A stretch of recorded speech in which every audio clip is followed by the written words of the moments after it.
إن الله وملائكته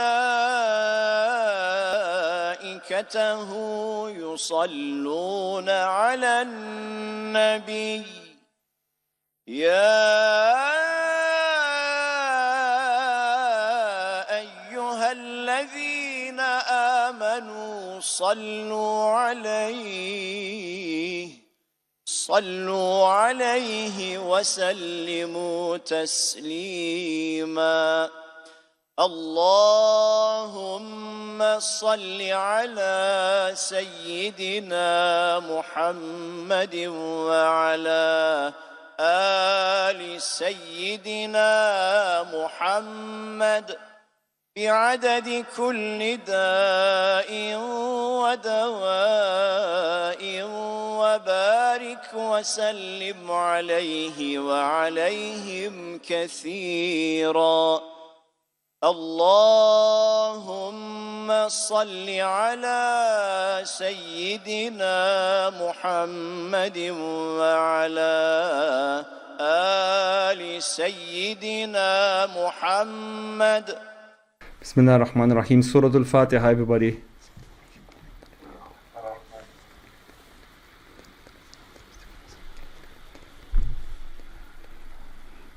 Bismillah, alhamdulillah, wassalatu wassalamu ala rasulillah wa ala alihi wa sahbihi ajma'in. Assalamu alaikum wa rahmatullah. Welcome to another session of Deeper Seerah.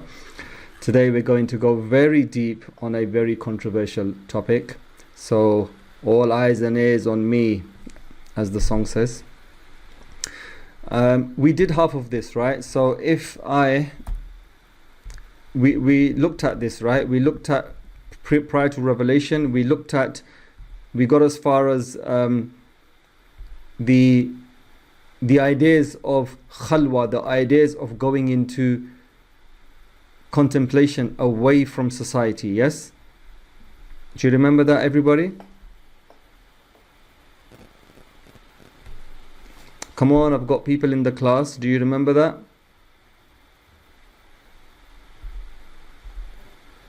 Shahid, do you remember that? Yes, he was reflecting on what some of the famous people of the present. Yeah, did we get to this bit here? Yes, I think this was the page following the quotes from the books related to that. Yeah, I think we passed that. Yeah, we were on this page. This one, withdrawal, purification, preparation. Right. Okay, excellent. So we learnt that various traditions have ideas of khalwa, of ideas of reflecting, moving away from creation, and it allows for inner growth, right? So let's have a look at in a bit more detail. Let's unpack the meaning, the deeper meanings behind these singular words that the sages of the ages from every religion, philosophy gave us, that what khalwa does to us. So in the contents of Rasul Sallallahu Alaihi Wasallam, let's have a look at it in the contents of Rasul Sallallahu Alaihi Wasallam. So the nature of seclusion is not escaping from the world. Rasul Sallallahu Alaihi Wasallam wasn't escaping from the world. You know, like some people, they're confused in society. They feel like they don't fit in society. They feel like they can't change anything. Rasul Sallallahu Alaihi Wasallam was not in a position to change anything. He didn't have that influence. He was perturbed by what was going on in society. Right, but that doesn't mean that he ran away to get away. You know, like in the Daoist religion, which is the exact opposite of Confucian, the Confucian philosophy. Well, I wouldn't say Daoism is a religion. It's a way of life. It's a philosophy. Whereas Confucianism is not a religion. It's a way of life. So that Confucianism, I can't get these words out. You know, I'm tongue-tied. Confucius and his way was the way of blending into society and having demarcated roles that everybody plays in society, from the king all the way down, and each has a level of respect to the one above, and you cannot step out of your lane. And it worked for them for 2,000 years. Right? For 2,000 years, the system was perfect. It worked. It worked because it was a beautiful system, filial piety, serving, justice, morality, but it didn't answer deeper spiritual questions. So, because there was a spiritual crisis, that was filled by Daoism. Now, Daoism observed nature and came to the understanding of what they call is the Tao, which is the way of all things. Right? Again, it's a principle, it's an idea, but it's not a formulaic religion where you have a Godhead. The Tao is not something that's very easy to understand. The way I would interpret the Tao as being an attribute of God. So, for example, Allah has many attributes. They've just taken attributes and reformulated the idea into the Tao. Right? But for them, the Tao is not a Godhead. It's just the way things always are. So whereas in Greek philosophy, it's very logic based, it's very scientific based, very rational based, and you observe nature through the rational sciences, and you draw conclusions, and then you harmonize yourself, and then you live. The same thing happens in Daoism. And we can say by extension Buddhism and parts of Hinduism is a bit different, but certainly parts of Hinduism, where they analyze nature, they draw conclusions, and they use those as working principles to live in harmony with life.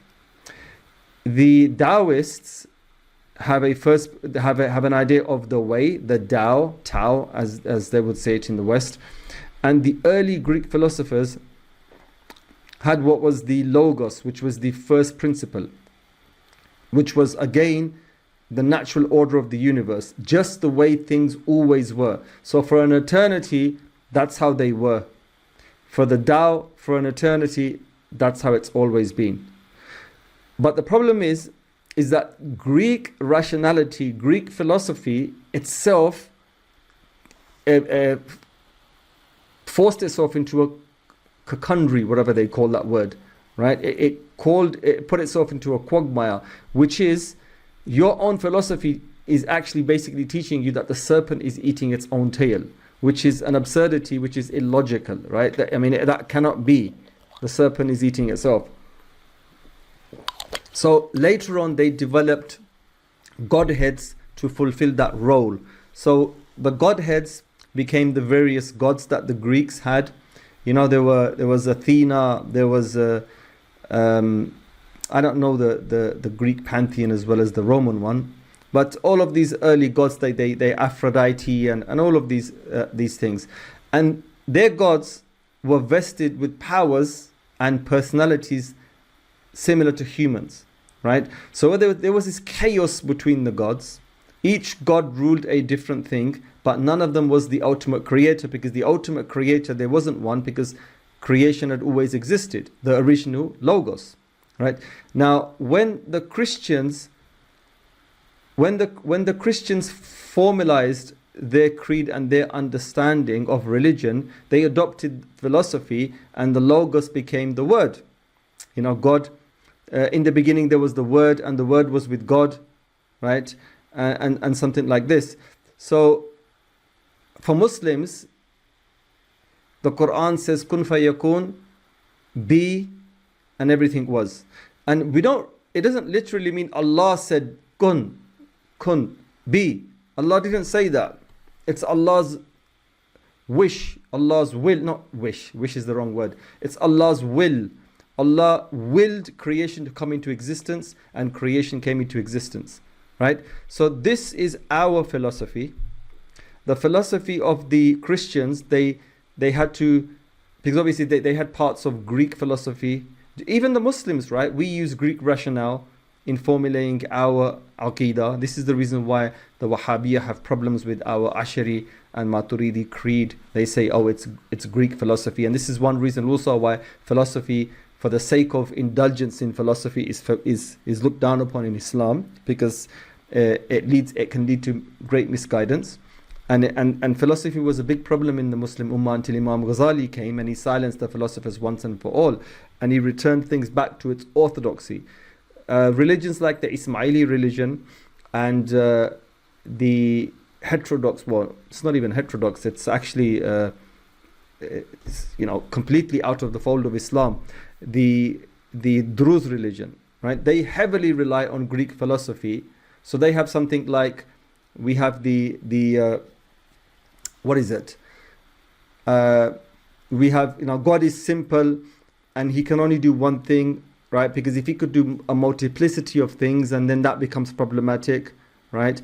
God has no attributes, because if he has attributes, then that's different parts to God and different gods. So the Mutazilites would turn around and say, God has no attributes. God is God. He's God. That's it. So when you say, what about his mercy? What about his ghadab, his anger? What about his justice, his adl? And they would say, oh, that's all in God. That's just God, right? But whereas we would say Allah's as Asharis, Maturidis, as Sunni Muslims, we would say Allah has attributes, and no, Allah has an essence, and Allah has attributes. And Allah is one in his essence, and he's one in his attributes.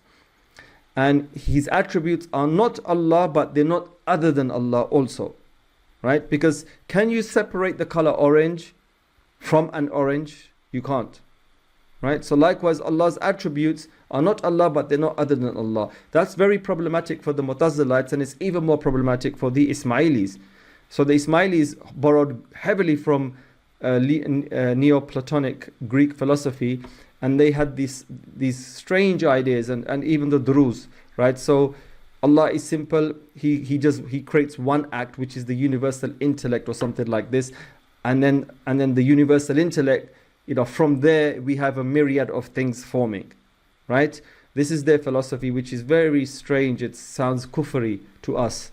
And there are still Muslims, philosophers, that like to think themselves sophisticated, and then they talk in those ways, and they would advocate for strange stuff like this. This is why philosophy was forbidden. So the Logos, from its original understanding of being a principle that had always been there, which was similar to Tao. The Taoist principle and the Greek principles were similar, but their understandings of them were a bit different. And then to fill the gap of causing a first cause, because then you have a problem in your own logic. The Greeks were logicians, right? We borrowed from them. You have to then have the principle. You have to then have gods, right? Who are doing something else. But then in their own philosophy, right, which actually was quite strong, but then they have the dilemma of how do we understand justice? Because their own gods were all over the place. They were a very bad drama in play, right? Every bad human drama enacted on this earth was enacted in the upper heavens with the gods, right? So the gods were useless at many things. But then how do you explain the first cause? There was no first cause. It always was, right? That's the logical problem with Greek philosophy, right? Now, the Christians borrowed that, and they made that the Logos, which was the first principle, it became the Word, and the Word was with God, right? The Muslims, we don't need any philosophy to tell us. Allah said, kun fayakun, right? We don't say the first principle was Allah. We say there was one God always in existence, outside of time and space, right? But I have to use the word outside because there's no other way to explain it, right? But the word outside doesn't apply to Allah either. And Allah said, kun fayakun, and all of creation came into existence. The Greeks would use the word first cause, uncaused, right? We tend not to use Greek philosophy like words like this. We don't say, for example, the unmoved mover, right? Or the grand shaker, or the grand architect. This is how the Greeks would describe these kind of terms. But in our Aqidah, we don't really use these kind of similitudes for Allah, even though we can understand what they mean, but we don't use these kind of terms. So the Tao filled the spiritual gap that Confucianism didn't. But then the Taoists also had the problem, is that it became very difficult to understand the Tao, right? So the Eastern philosophy and Western philosophy, the main difference is that they observe nature and say, well, everything just is. Our question isn't, our questions are not like Greek philosophy where we have to ask why, right? And even in Islam, Allah says, look at the heavens and the earth. Look, right? And when you ask the questions, it forces upon you the belief in Allah. You know, the first, the one, the only Allah, right? So we ask certain questions. We stop when it comes to Allah. But when it comes to the Eastern religions, they don't ask these questions. For them, it's a simple case of, this is nature, this is what we observe. It's always been like this, and let's just go with it. Let's become one with it and follow with it. So we have terminology like in Daoism, we have nothing is, the Tao does nothing, but through the Tao, everything is done. Right? And these are like strange ways of talking, but they need to be unpacked. So what it means is that effortlessly things are happening. Effort doesn't need to be put into creation. When they look at creation, they don't look at it like we would, causational relationships going back to a first cause. Right? They would just see a cyclic order and they would say that's effortlessly happening. So when you say movement created through Tao, it's effortless. So the Tao does nothing, but through the Tao everything is done. Right? So this again, there's no personal God. So this after a while led to problems. Right? So that's why even in Daoism, they have a pantheon of gods that they worship, and they have ancestor worship. They worship their ancestors. Buddhists also have this problem because Buddhists are actually atheists, right? And atheists don't believe in a first cause, right? So for them, again, the universe is cyclic. It always has been, and we just need to live with it. And there are four noble truths, and one of them is that there will always be suffering, so you need to come to terms with that. And it's to do with liberation, right? You liberate. Sorry, I've got a cat and it's just been a bit sick.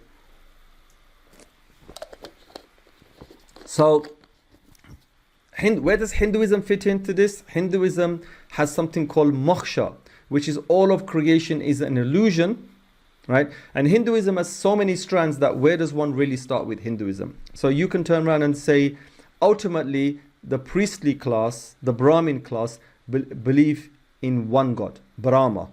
And then from Brahma, every other godhead comes, and they believe in a pantheistic universe, whereas there is only one, and that's all. So one is all is one, everything is God.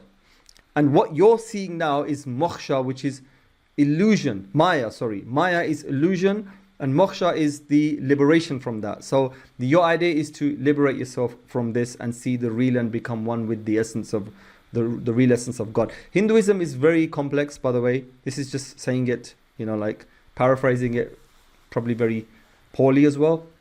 Not that poorly, but, there's more elegant ways of saying all of this. So the Eastern religions have parallels and similarities, right? So then when we look at Zoroastrianism, which is bang in the middle between East and West, even though it's Zend Avesta, the oldest version of the I don't want to say Persian, Iranian, what should I say? Iranic language it's a sister language to, or it's close to Sanskrit, right? Which is, the Indian holy language. There are many similitudes in the religion, ideas and principles if you go far back. And that's because there's an Indo-Aryan origin, right? Because, the Hindu, the Indians and the Iranians and the Europeans, they're one family, right? We discussed this last time. The Georgians are not part of that family, whereas the Armenians are. So the Armenians are distantly related to the Pashtuns, whereas the Georgians who are next to them and look white just like them are not related, right? Just like the Turks are not related to the Mongols, either through race or language, yet they look exactly or almost similar to each other. You and I would not be able to tell the difference. But that's just, just a totally different subject altogether. So according to modern theories, right, obviously we don't buy into this, but they say that the first instance of believing in one God came from the Zoroastrian religion, right? The concept of heaven or hell, the concept of the duality, this great fight in the universe, right? Between Ahura Mazda and Ahriman. Ahriman is the shaitan type figure. So you have Ahura Mazda translates as wise lord, and then you have Ahriman, who is like the counterpolar opposite, right? And is this duality of good and bad, this cosmic battle going on. At one time it was perfectly balanced, and then afterwards it became like, the shaitan is a lower figure, and then the one Godhead, Ahura Mazda, is the one and ultimate, and then, stuff like that. And they have like divas and stuff that have similitudes with Hinduism as well, and you exactly for the reason that I told you, it's to do with the Indo-Aryan stuff going back to proto-religions and everything. So the concept of heaven or hell, paradise, paradesu, Persian word, paradise. The concept of Jannatul Firdaus. Firdaus is a Persian word which came into the Arabic language, right? They also prayed 5 times a day. So some people say, oh, Prophet Muhammad, peace be upon him, heard it from them. All that sort of nonsense. So, and they had their own philosophy, and their philosophy was bang in the middle of the philosophy of the East and the West, right? But their philosophy wasn't taught as a subject like it was for the Greeks, inquiry. It wasn't like that. They had sages that would just, philosophy was to do with religion. It was religious based philosophy, right? So like Indian philosophy is very advanced, and then they have a religious based philosophy. The Greeks had a very secular based philosophy, right? The Tao's, it's a philosophy, but it's very strange. It's very unique and different compared to the philosophies of the rest of the world. And Buddha sits in the middle between the Hinduism and Daoism, right? So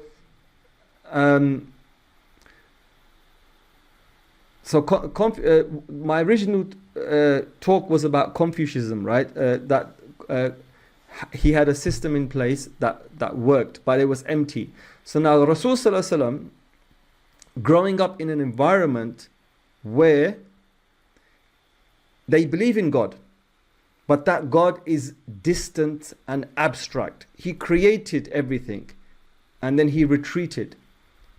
Right? Some of the Greeks had that understanding when they gave the Logos a identity, a Godhead, right? So, God created and then retreated. So then for everyday purposes, they have Lat, Uzza, Manat, and all those various gods that we spent many an hour studying, right?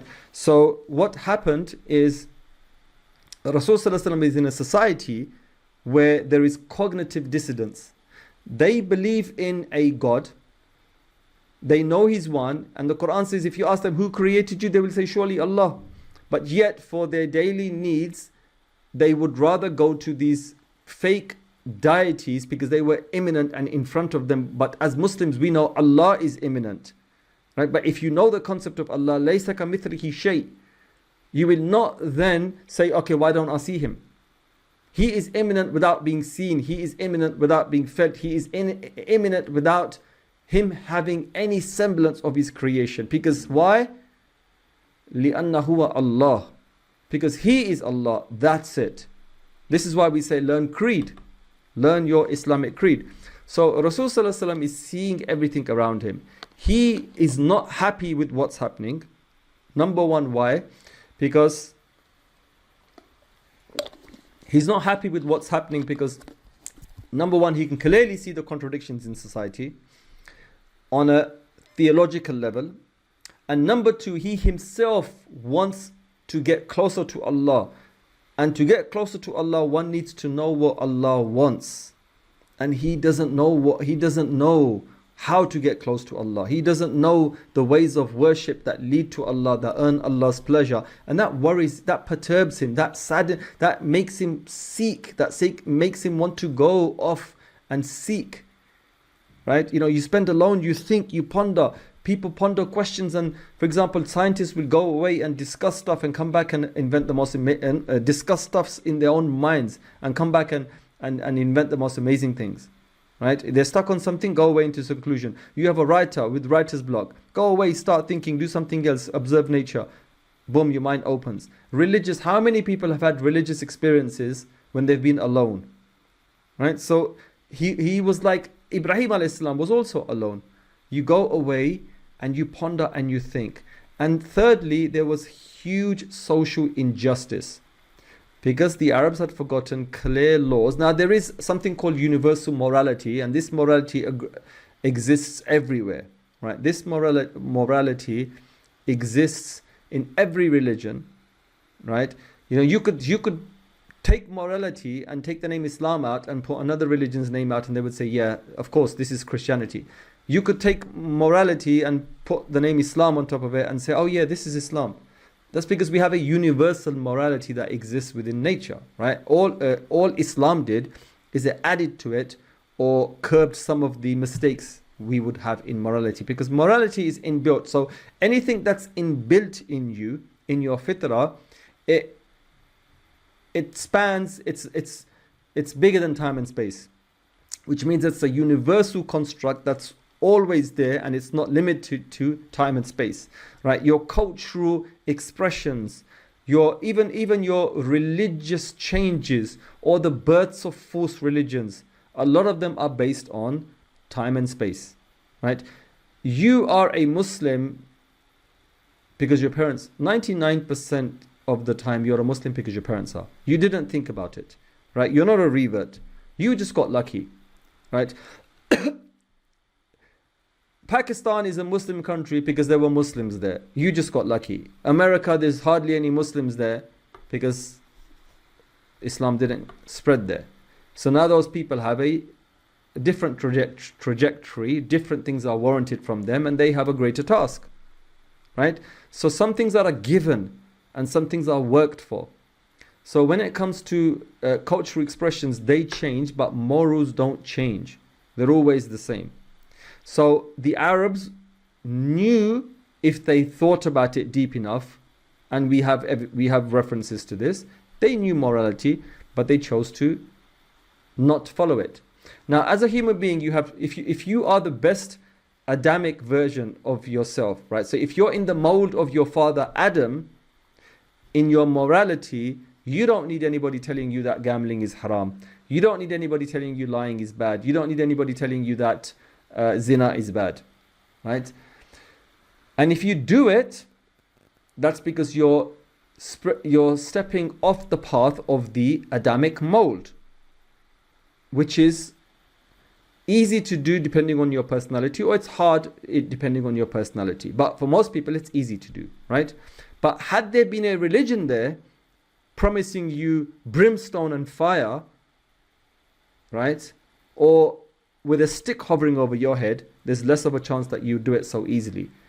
And because Islam had been watered down to such a degree that the Arabs didn't know these things, as a result, the Arabs now were doing these things and there was nobody to stop them. They didn't care.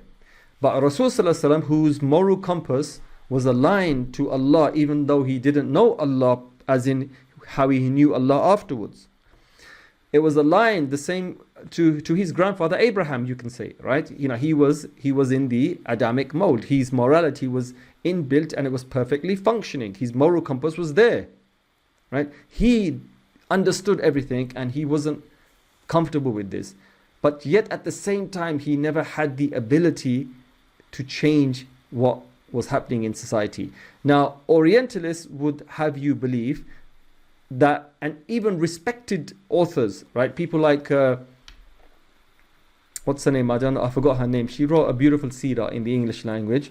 She says his mission was a social mission. He was a social reformer. And many people say this, right? We accept and we say, yes, he was a social reformer.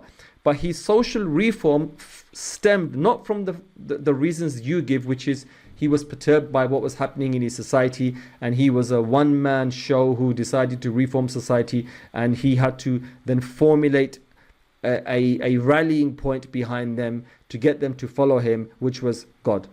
Right? That's the way they look at it. Whereas we look at it the converse. We say no, Allah, the Rasul's social mission was a product of his theological beliefs. Right? So number one, he believed in Allah. He came and preached Allah, Allah, Allah. There's nothing but Allah.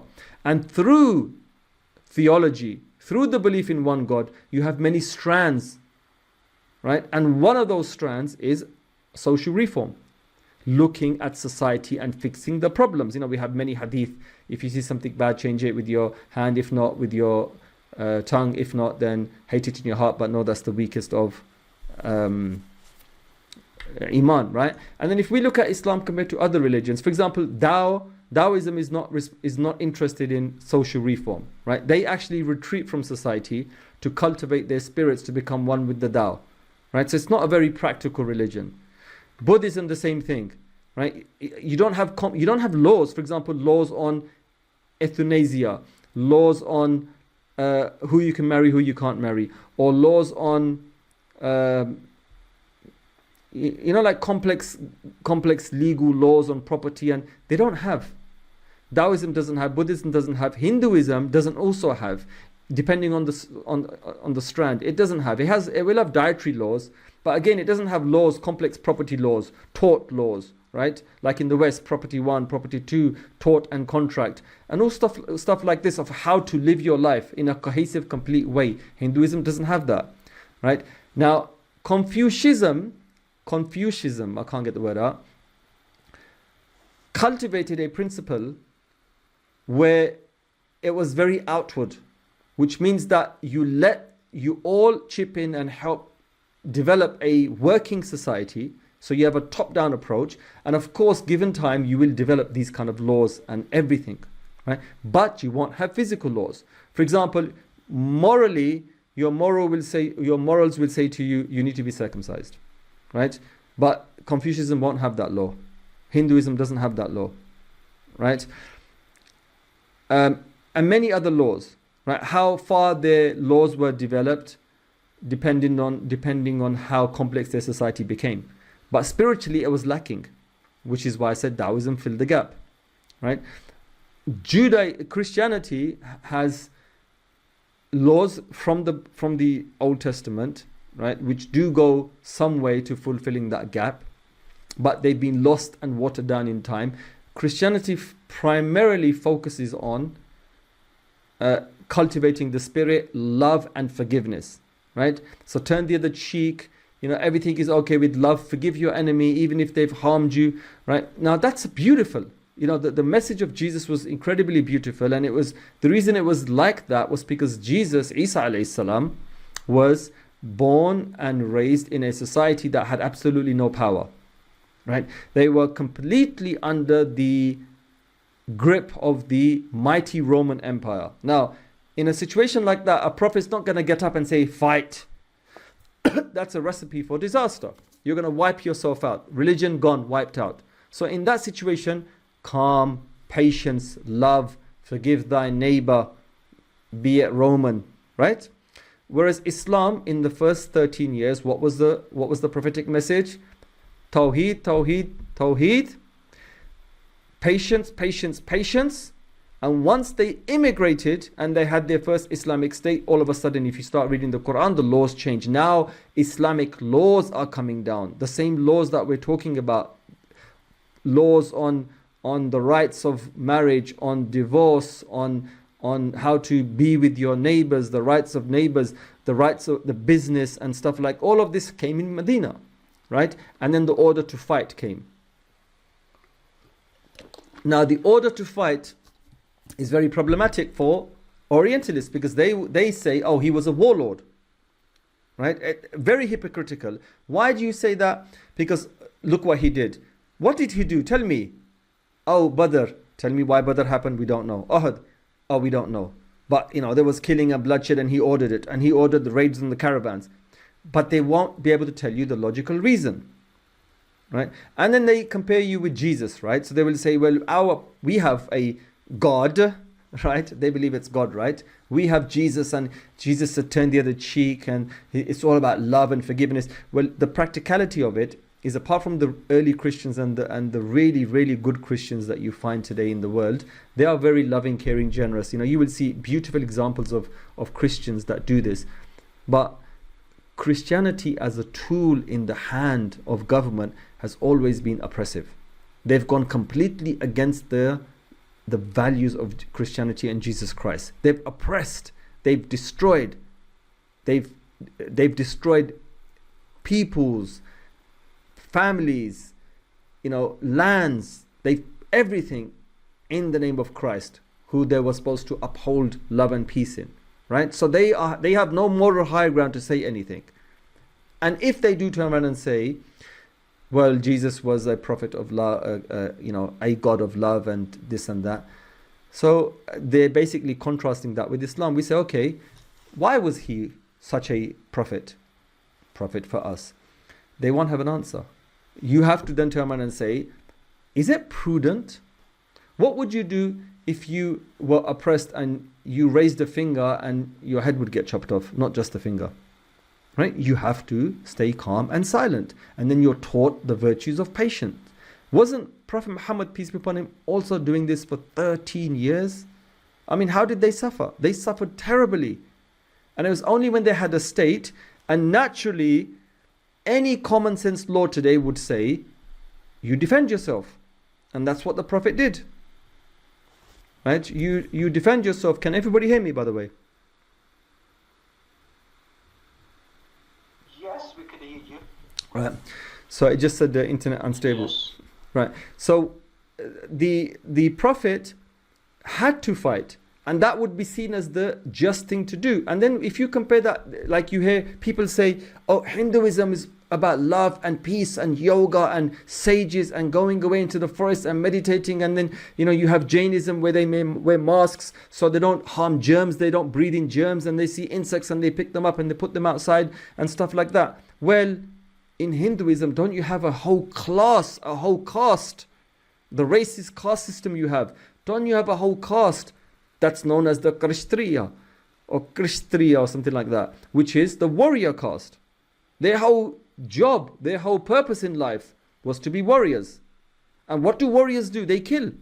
And they were proud of it. And in fact, they in their own histories, if you read the Mahabharata and everything, right? Yeah, there's moralistic stories in there, but there's very, very problematic stories in the Puranas and stuff like this, right? I mean, like, very, very strange stories from theological points of view. And even ethical points of view. Very, very strange stories. Moralistic points of view. Weren't your own Rajas, when they were fighting the Muslims, they would kill their own women folk, and then they would come and attack you? Right, because they knew that, because they had this idea that, if other men come, then they're going to take our women as slaves or rape our women or kill our women. We want to protect our honor, so we kill our women first. This is Jahiliyyah. That's not mercy. That's not love. That's oppression to the woman. And a second reason they would do it is to enrage themselves that we have nothing to die for now. We have nothing to live for now, right? And then, there was a famous case of the early war where the Muslim armies, they penetrated into Hind. Sind and Hind are synonymous, by the way, right? So Hind always was Sind. Hind comes from, the Arabs loved the name Hind, I told you last time, right? And the Persians would call it Sind. And it's like the Indus today, Indus River, right? India, right? So Hind would be what was it? The real name was Hind, and or the Persians would call it Hind, and it was Sind or something like this, and the name came to the Arabs, and everything good came from India. So that's why even today Hind is a female name. So when one of the Muslim armies invaded, I don't know if it was Arabs or Turks, the Raja who they fought against lost a few battles, and eventually when he had to flee, as part of his disgrace, he immolated himself. He burnt himself to death. Now, where is the logic in that? Right? When the samurai who's disgraced himself has to stab himself in the stomach and draw the knife up towards the heart and liver, where is the logic in that? Suicide. It's not very manly, is it? Right? Whereas the Greeks had the opposite, stoicism. Right? So Stoic philosophy of the Romans, Stoic philosophy of the Greeks. They which is a good virtue for a Muslim to have, to be a Stoic. Rasulullah was a Stoic. Be patient, he said to Ammar when Ammar was being tortured, because he couldn't do anything himself to help. Right? Do you remember I said to you, Halima Sa'ad, the Rasulullah was Baraka was the first woman, right, that saw him. And the first woman to become a Muslim was Khadija. And then the first Muslim martyr in Islam was a woman, which was Ammar's mum. Right? So this is the great virtue that Islam has given to women. And yet they say that we are very, harsh and very sexist to our women. If only they knew. If only they knew. They want to parade their women around naked as pieces of meat today. So their women are doing that. Tomorrow when the fashions change, as scripted and dictated by men, the women will follow suit. And yet those women think they're free. Right? Women's lives in the West are actually scripted by men. It's what men want happens in society, and women do. So, what was I saying, by the way? I lost my train of thought. Yeah, so Stoicism, again, if taken to its extreme, goes like the Romans did, like the Spartans did, right? You become hard-hearted. You don't care what happens. You start to lose mercy. You start to lose compassion. You start to lose all feelings, right? So the world had a bit of everything. Islam, I'm not going to say took the best and put it together. Allah revealed the best that was always there and made Islam. This is why Rasulullah said that I have come to perfect good manners. Not to give you good manners, to perfect, i.e., adab was already here. Right? I just came, like the cherry on top of the cake. The cake is almost done. And the cherry is that one piece that actually gives it 99% of the cake. Right? So I came to perfect what was already here. I just refined it, added to it, enriched it, and made it more beautiful and gave it to you. Right? It's like you have the hadith, right? You have a building and there's one stone missing, and the building looks beautiful on its own, but that one stone is just, because that one brick is just missing, it just, the view is not the same anymore, right? And you put that stone in, and everything is perfect.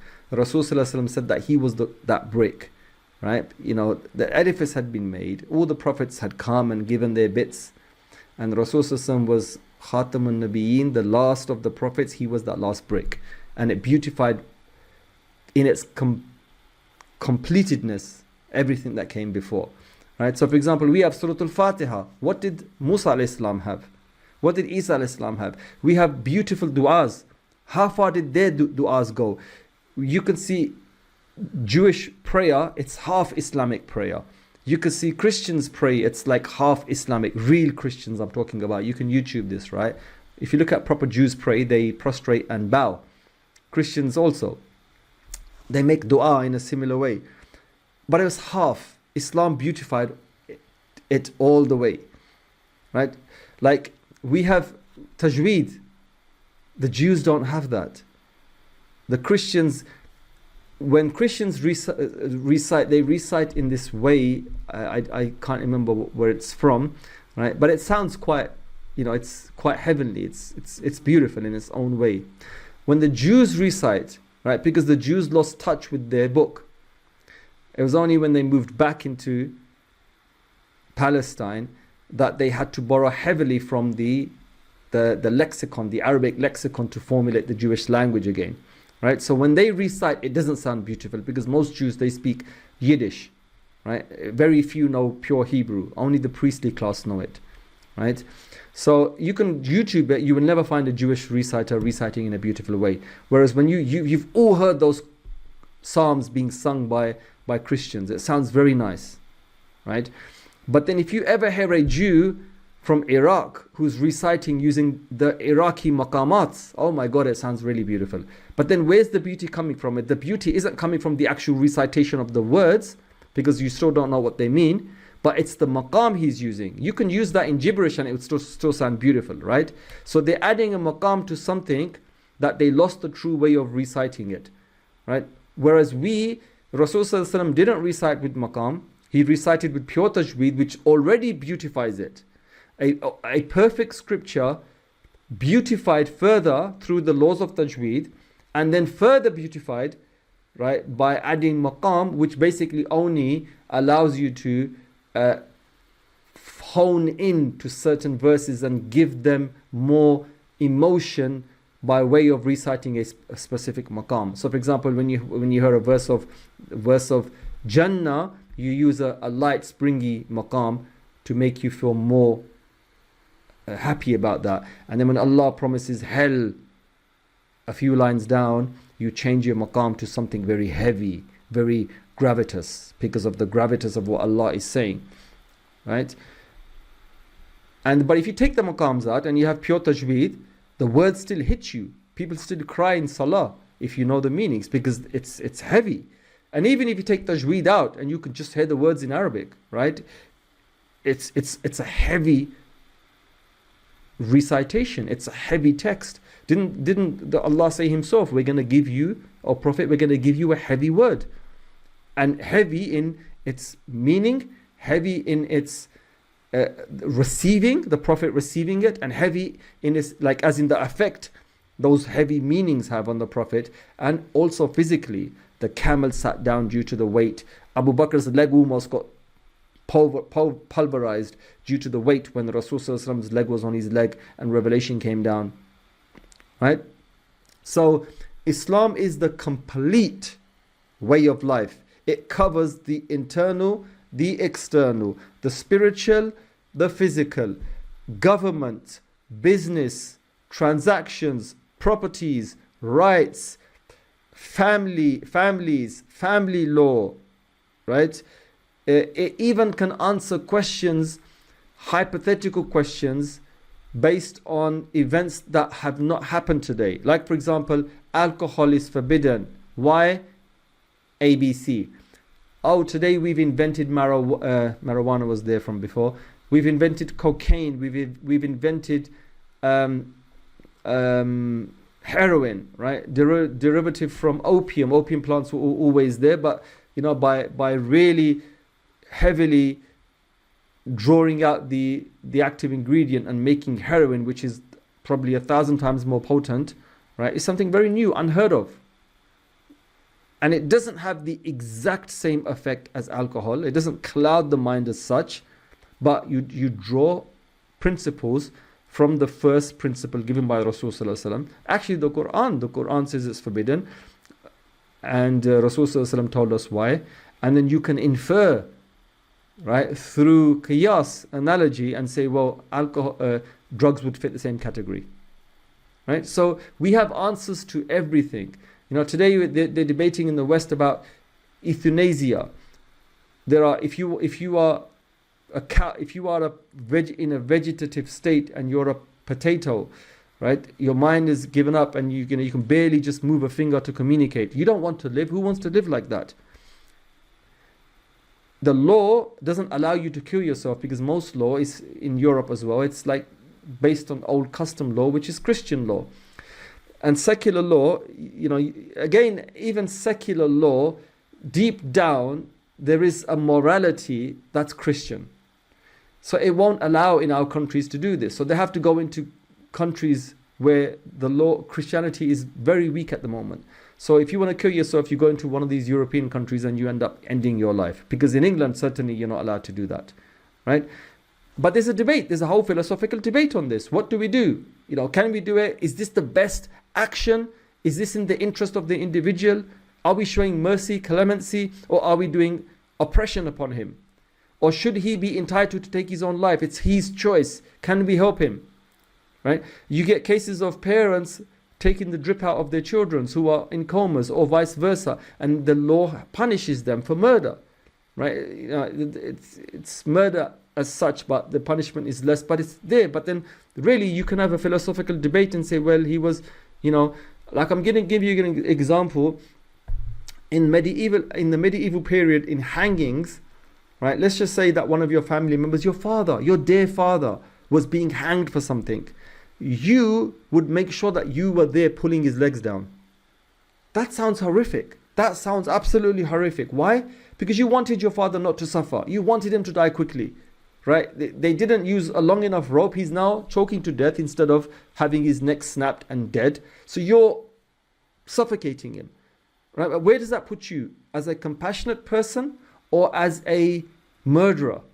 Now these are philosophical debates, but religion gives you a clear answer, right? Now Islam envisions everything. Why? Because in our original code, our legal code allows for all of this evolution as a natural evolution of the law, right? Whereas if you look at Judaism and Christianity, they stop in certain areas if they really follow the law. Like for example, divorce is not allowed in the Catholic Church, right? They, that's it, not interested. Science frowned upon, right? How many scientists was burnt at the stake in the early period or denounced as heretics because they dabbled in science, whereas Islam always allowed for science.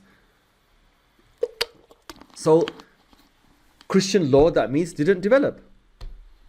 That's why now you don't have Christianity at the forefront of all these laws. It's now secular laws. Whereas in Islam, it's always going to be, in our countries, they have to go through Islamic clerics.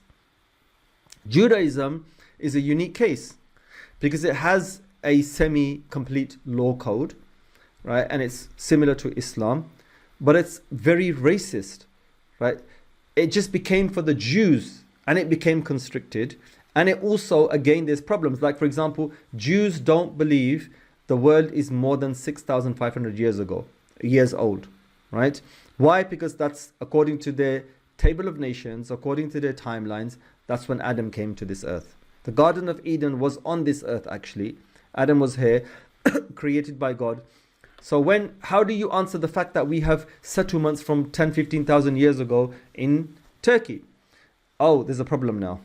Right? They refuse to believe it. How do you explain dinosaurs? Millions of years ago, the Jurassic period, one of the last periods of when dinosaurs were here, was 65 million years ago. Yet we have dinosaurs going back 150 million years ago from periods before that.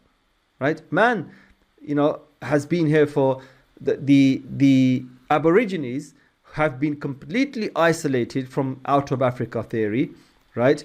They've been completely isolated from the rest of creation for up to 75,000 years. Now, it's a whole different topic. We're not going to talk anthropology here and society building, why they didn't develop into space age technologies if they had 75,000 years to do it, and how comes that we did when really, the Sumerians were they started 6,000 years ago. It's a whole different subject.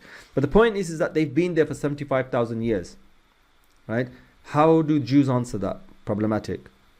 They would like not to think about it. Whereas Islam says, hang on a minute, what does the Quran say? The Quran doesn't give a clear definite, right? And if the Quran gives a clear definite, then you have to weigh up the understanding, right? I'll give you an example. We're in a sound hadith, we know that the height of Adam was so many cubits in heaven, right? Adam was huge. That was his natural height. Adam came down onto this earth. Now, please show me one skeleton from the past that's double our height. Forget 4, 5, 6, 7 times our height. You will not find. You get these silly Islamic-made nonsense pictures with, they found this giant skeleton, they found this, they found that. Come on, this you're doing Islam a disservice, right? This is why they laugh at you, right? There's no proof on this earth that Adam was that big. So as Muslims, what do we say? We accept the hadith, we accept the Quran, and we have to say, when Allah sent Adam down into this world, he came down in the shape you and I are in today, and his original beauty, his original size, his original strength is on the primordial archetype which he was created upon in heaven. And you'll have that once you get there. Allahu A'lam about that last bit, right? So we're not stifled by our religion. Allah created the heavens and the earth in 7 days, right? 6 days, right? So for example, the Christians, in the first day there was darkness on the face of the earth, and God said, let there be light. And then there was light, and God saw the light was good. and then God did this and this, and then God rested on the second day, God did this and this, and God rested, and then third day, and finally on the sixth day, God created the sun and the moon. Here's the contradiction straight away, right? To have light, you need stars.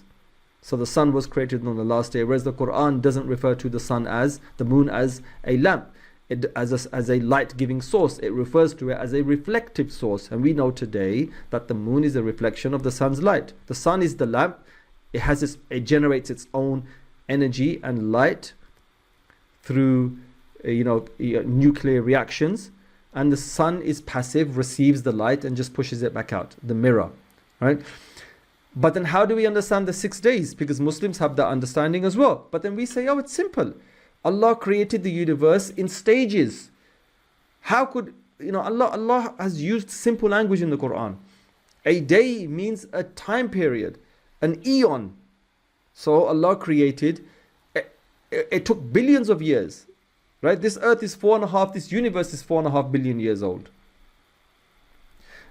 And stage by stage, over 6 stages, should we say, the demarcations Allah made for himself. And it wouldn't have been a day, because days are day and night here. But we understand it means eon. We don't have a problem with reconciling that. And it actually makes sense, right? And where Allah says, for example, a day of your reckoning 50,000 years or 1,000 years. Why are the differences? What are these differences? Allah knows. How does time functions? Time dilation and time function, depending on how fast you're traveling, it changes. Science is telling us all this today, but we didn't know this in the past. So we accept the verses, and when science teaches us something, we say, aha, here's the aha moment. But then we still say, Allahu A'lam. It could be this, it could not be this. For example, the Big Bang. In the Big Bang we have, Allah created everything from a singularity. Allah said, be, and boom, everything was.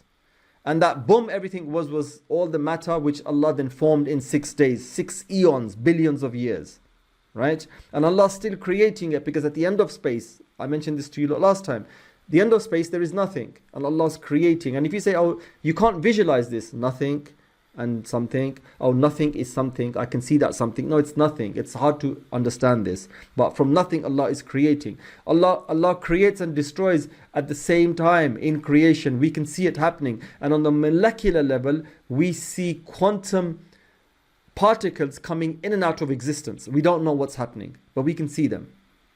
Right? We can measure them. Sorry, we can't see them, but we can measure them. So this is the creative act of Allah, and we have no problem with understanding this. But yet, if you go back to the earliest understanding of the Big Bang, the ayah in the Quran, kun fayakun, sorry, not kun fayakun. If you, and we are expanding it or something. Yeah, doesn't Allah say, we created the heavens and the earth and we are expanding it or something like this. One of the understandings by Ibn Abbas, he's describing rain, right? So his tafsir is giving him an understanding.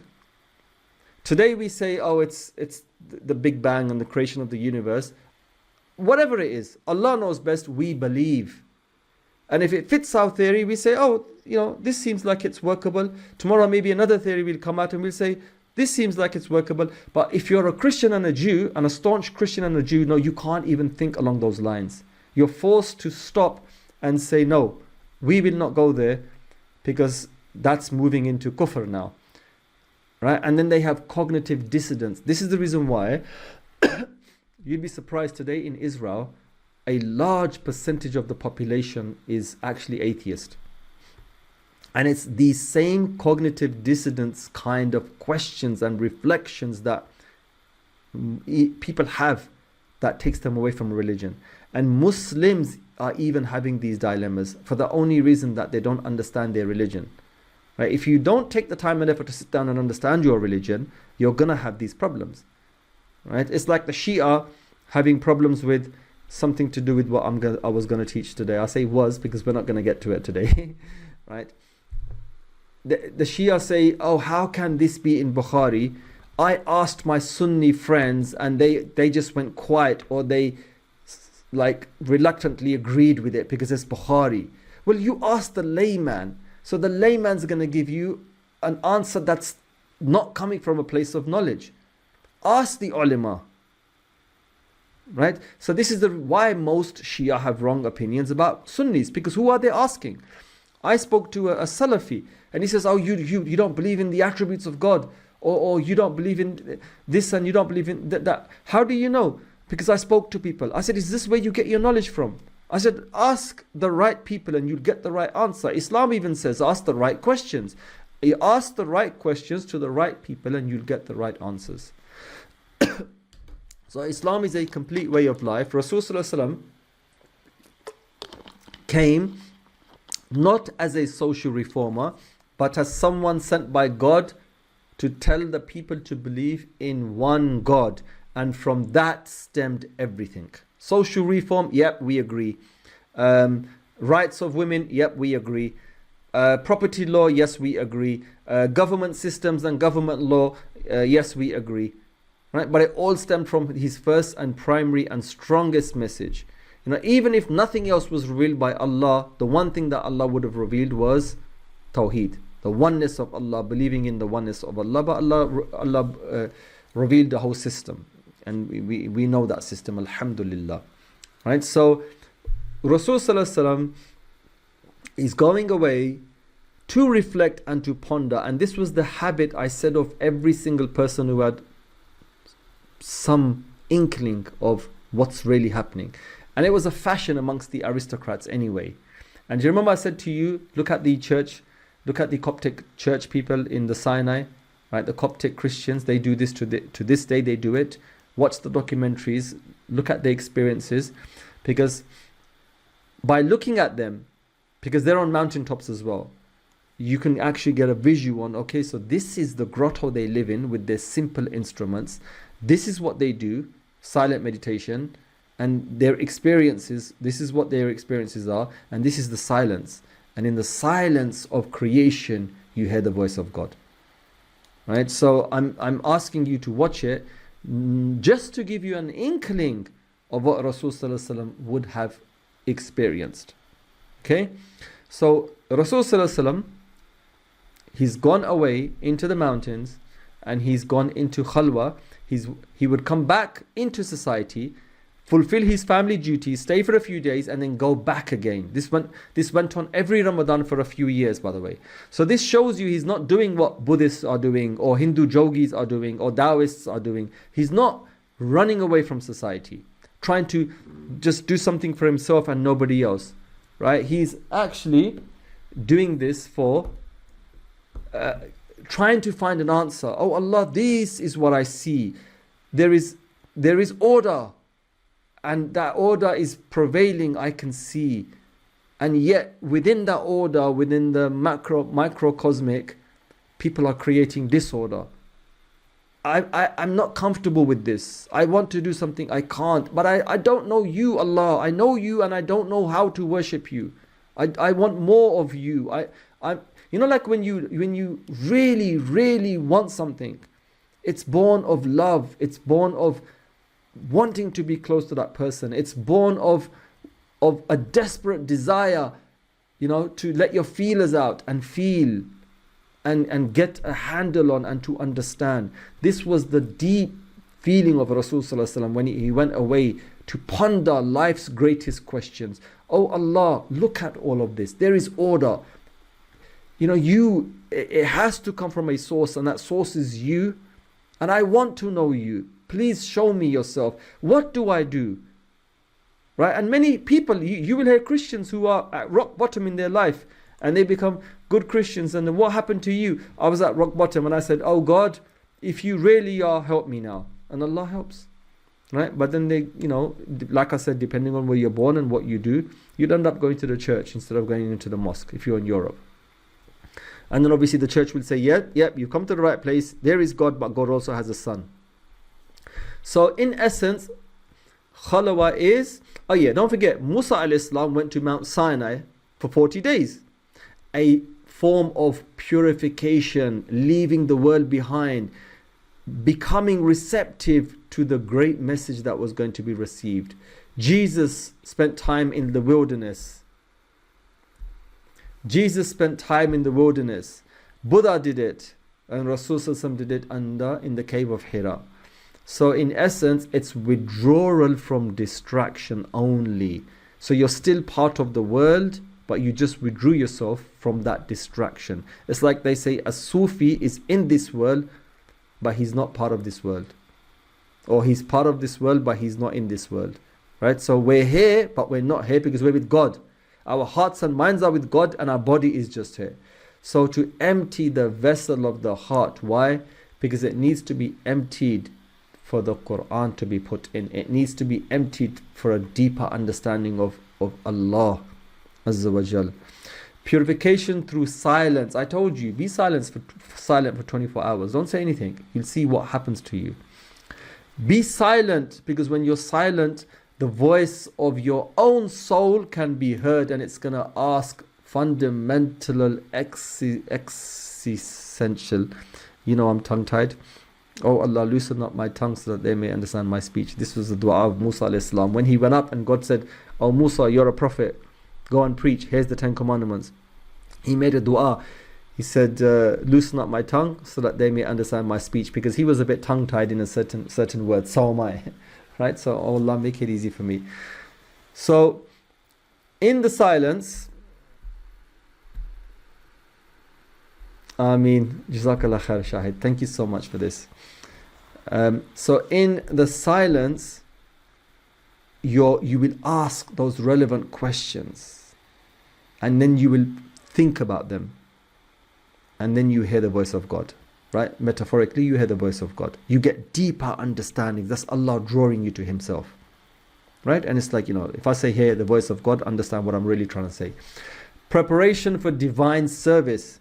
For those destined to lead must first learn to listen. What was the first thing Rasul was told to do? To recite. What? Listen and then recite, right? He listened to Jibreel alayhi salam. He didn't say, wait. Let me tell you, ABC, look, problems here, problems there. I remember I gave you the idiom last time, which none of you understood. I was surprised. I said a young student goes to a teacher and he says to him, I want to learn. So the teacher says, okay, sit down. And this young student wants to impress the teacher. Teacher, this and this and this. Teacher, this and this. Oh, teacher, I know this as well. Oh, teacher, what's your opinion on this and this? And the teacher just looks at him and starts making tea. And the student's going on, and the teacher's making tea, and then he starts to pour the tea, and he's looking at the student, and he's pouring the tea, and the student notices that the tea is getting full, and the teacher's not stopping, and ultimately the tea starts to overflow, and the teacher carries on doing it, and the student is forced to stop his talk and says, teacher, the tea is overflowing, what's happening? And the teacher says, really? He says, you see this vessel? He goes, this vessel is you. It's already full. I can't put anything in it. Just like I'm putting tea in this full vessel and it's overflowing, this is what's going to happen to you. Your mind is already full. I can't teach you.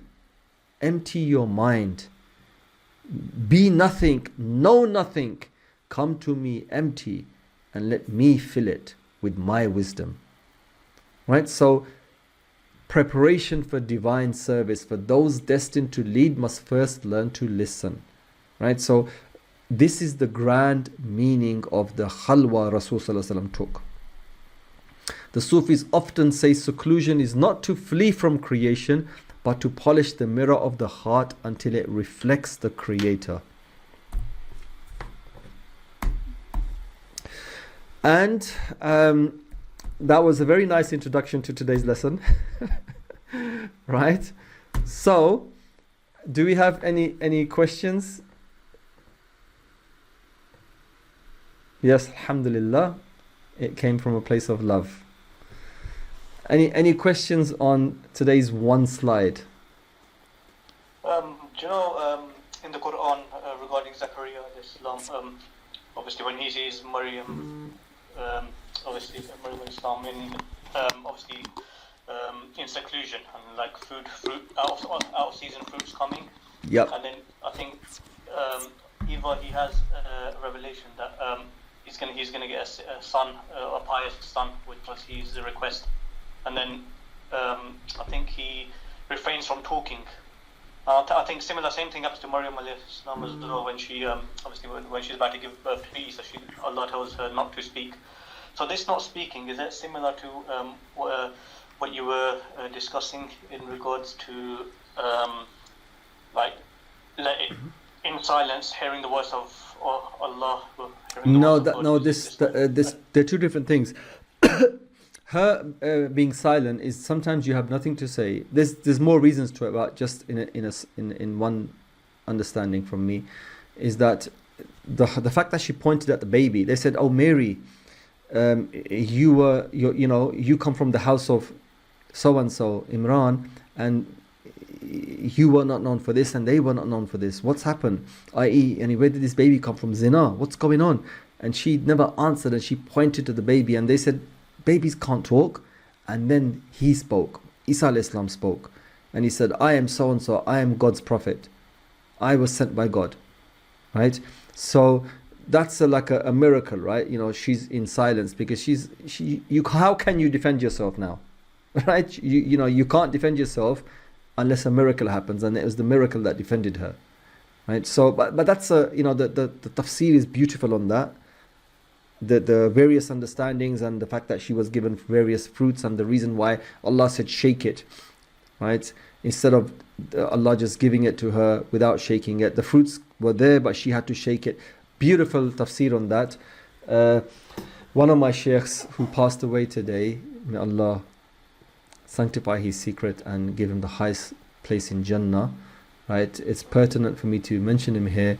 Shah Abdul Qadir Jilani of Walthamstow in London, my father's sheikh and my brother's sheikh, who we've known since the last 40 years. He was like a father to me. He resembled my father as well. He passed away today, and he was 90 something years of age. And see, what I'm teaching you came from him. Everything that I teach you, the love of the Ahlul Bayt, the love of Rasul Sallallahu Alaihi Wasallam, these insights that I'm giving you, all of this is teaching that I got from him, and his nephew, he's my direct teacher for the last 20 years. So that's why I'm mentioning it here. He gave a beautiful tafsir on this verse of Maryam alayhi salam, where when she shook the tree and then the fruits fell, something to do with Isa alayhi salam as well. So it's a sad day. The funeral was today, the death was yesterday, the funeral was today in Liebridge Road Mosque, Walthamstow, right? And it's very tragic. Everything I am is because of two teachers, right? I only have two main teachers in my life. One of them was this sheikh, and the other one is Sheikh Nuh Kella, who's my spiritual teacher. Right, and whatever I am is because of those two. And clearly, if you know my teachers, you'll see their teachings coming out through the way I teach, which is a hallmark of a student-teacher relationship anyway. You go to a martial art club, and then you come out and you box in a certain style, and they know which school you learn boxing from. You're born in a certain city, and a ethos, like if there's a big sheikh in that city, every student in that city will come away with certain colorings of that sheikh, right? And that environment during the lifetime of the sheikh has an effect on you, and we see this in history throughout. So naturally, I'm a product of my own sheikh, and I'm proud to say that Sheikh Noor is my spiritual teacher, and Shah Abdul Qadir Jilani is my academic teacher. And it's it's really sad. One of them's gone, and Sheikh Noor is very old as well.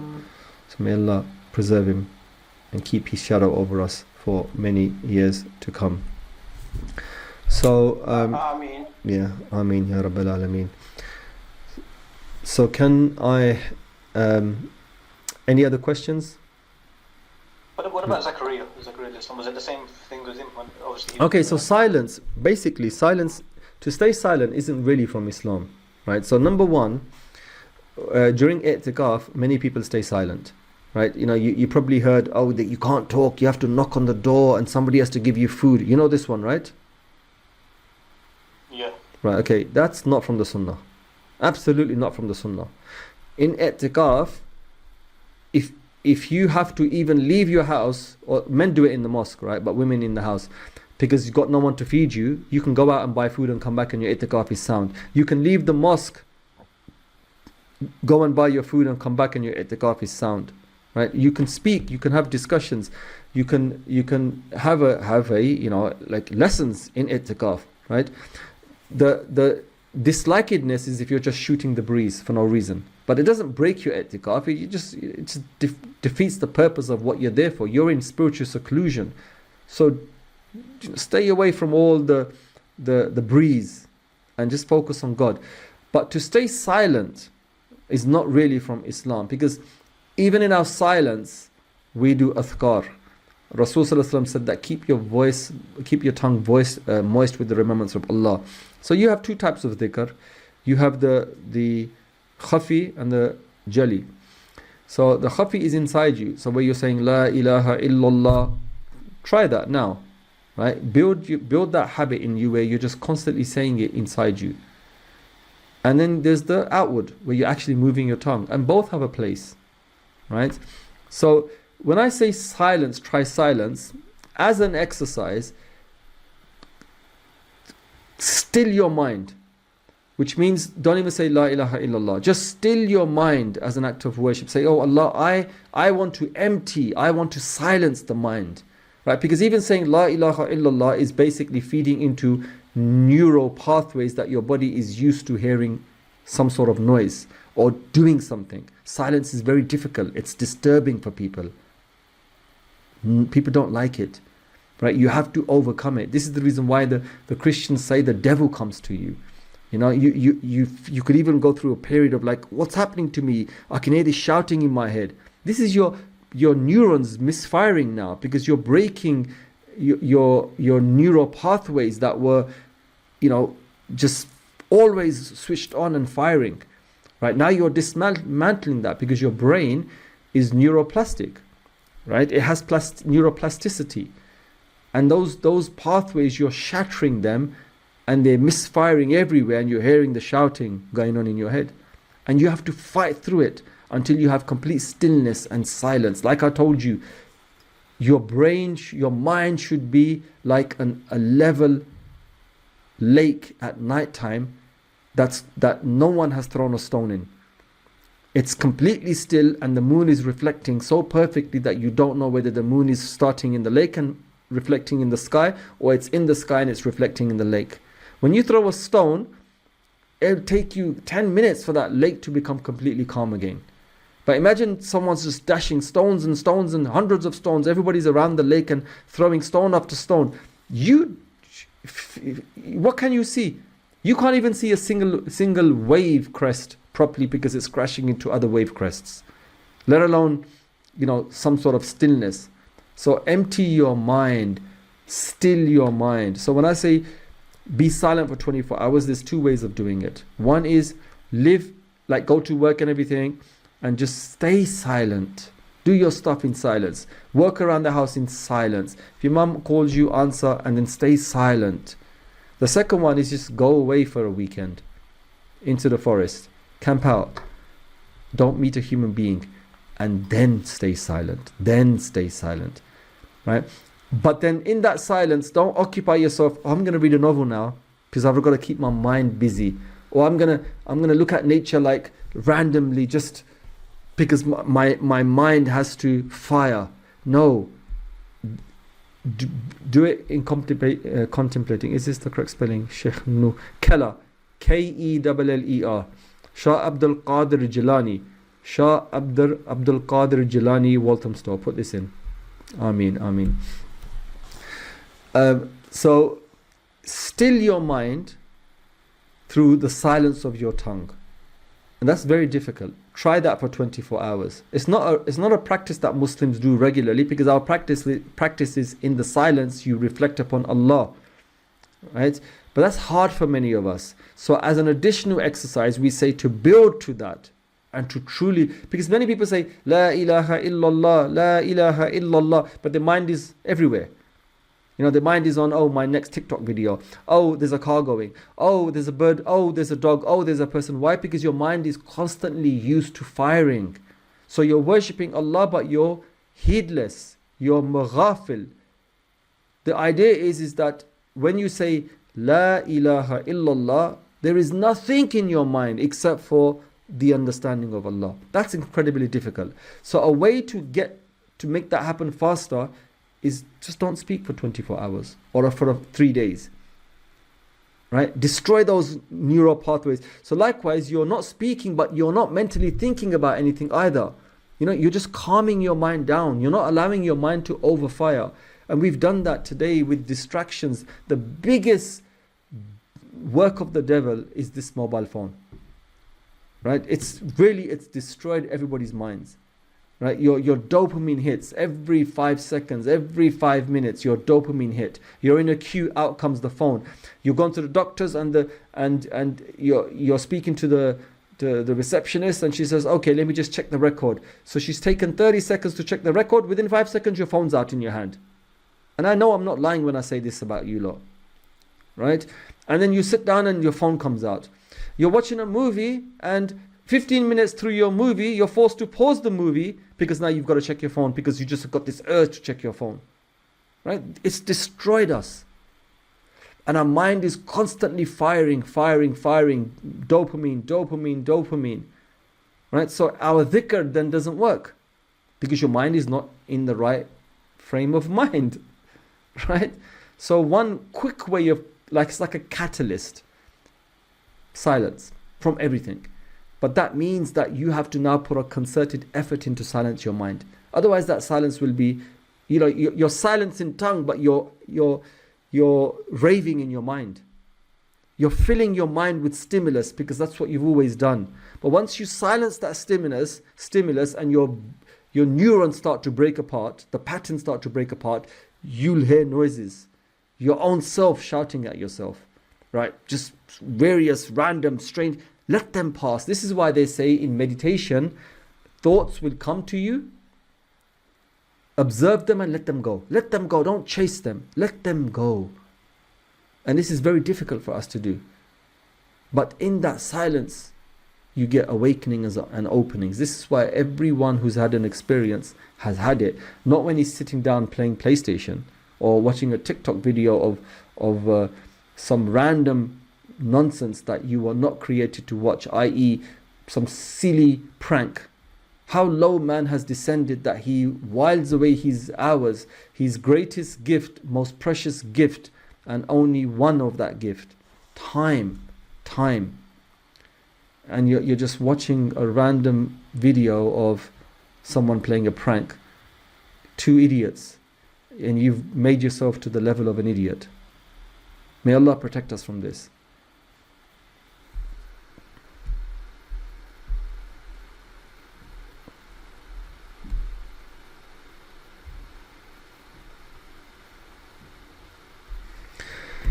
You can visualize whatever you want. So for me, when I want to calm my mind, the visualization is the lake. The visualization is the lake being calm.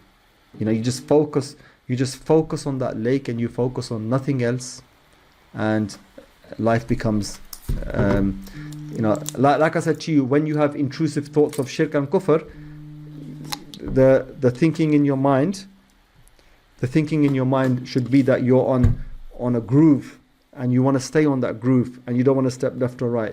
When you want to safeguard your iman, as I think I taught you lot in the beginning of guidance lesson, that you visualize a fortress, a metal fortress.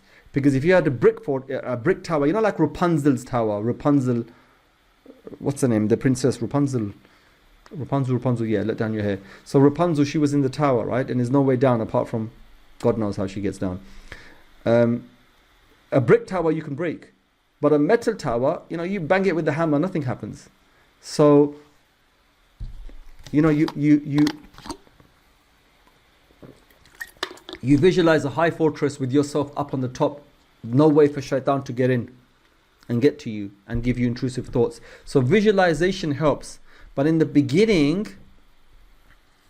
leave every visualization. Just focus on a dot and just keep your mind focused on a dot. There are many ways of doing it. Every school has its own method of doing it. You can actually Google or YouTube how to meditate. Forget Reddit, forget these YouTuber gurus, nonsense people, right? Cut and paste, empty from inside with just the form. We're talking real masters here, right? Real masters. That's why, for example, many Seerah stories, right? Regurgitated stuff that's not true, cut and paste from here and there, no critical thinking. This is what today's lesson was supposed to be about, but we never got to do it. Inshallah, I'm going to show you something very important next lesson. So this is what I'm trying to, what I was trying to get at. Inshallah, may Allah give us the ability all to do this. So I think that's enough for today, and I'll see you lot all next lesson. Are you lot reading the Seerah, by the way? Because you lot are free to read any Seerah, right? Because, get yourself up to date with the Seerah. Let it not be the case that you're learning new things, like new events from me. Right? 99% of what you learn here is not going to be in any Seerah book. But let not it be the case where you're actually learning the event that you should have known in the Seerah that happened. Right? At least be up to date with that. So then, when we come to the lesson, I just fill it in, pad it in, unpack it for you, like we always do. Yeah? And you're free to read any Seerah, but don't read the sealed nectar, please. Right? Any Seerah that tells you that Prophet Muhammad, peace be upon him, was going to commit suicide, don't read any Seerah that says that. Right? Because how many other mistakes are there going to be? Right? So, there's a few Seerah books you can, if you really have finished Martin Ling's, and there's a few Seerah books that you can read that I can tell you about later on. Okay, so that's fine. May Allah accept our worship. May Allah forgive us. May Allah give us highest maqam in Jannah. May Allah give us love for Rasul Sallallahu Alaihi Wasallam. May Allah forgive my Shaykh and give him high place in Jannah. May Allah replace him with his son who's up and coming, and his nephew who's also a great Shaykh. And may Allah preserve my Shaykh Nur as well. And give them high places in Jannah, because everything that I'm teaching, everything that I know comes from those two people. And may the gathering that we did for Rasul Sallallahu Alaihi Wasallam be the same gathering we awaken in tomorrow, where Rasul Sallallahu Alaihi Wasallam recognizes us as his lovers, and he does shifa for us at the earliest. So we don't suffer much on the Day of Judgment. The Day of Judgment is it's a terrible day, it's a tough day, but it's also a good day for the true lovers and the true believers. It's a good day, because then there's not going to be much hardship for them. But for the ones who had problems in their religion, even as Muslims, we're talking sins and stuff like that, it's a terrible day. May Allah save us from that day. Wa sallallahu ala Sayyidina Muhammad wa ala alihi wa sahbihi ajma'in. Walhamdulillahi rabbil alamin. Assalamu alaikum wa rahmatullahi wa barakatuh. Wa alaikum assalam wa rahmatullahi. سيدنا محمد وعلى آله عدد كمال الله وكما يليق بكماله اللهم صل وسلم وبارك على أسعد ما محمد وعلى آله عدد كمال الله وكما يليق بكماله اللهم صل وسلم وبارك على نور الهدى محمد وعلى آله عدد كمال الله وكما يليق بكماله اللهم صل وسلم وبارك على سيدنا محمد وعلى آله وصحبه وسلم.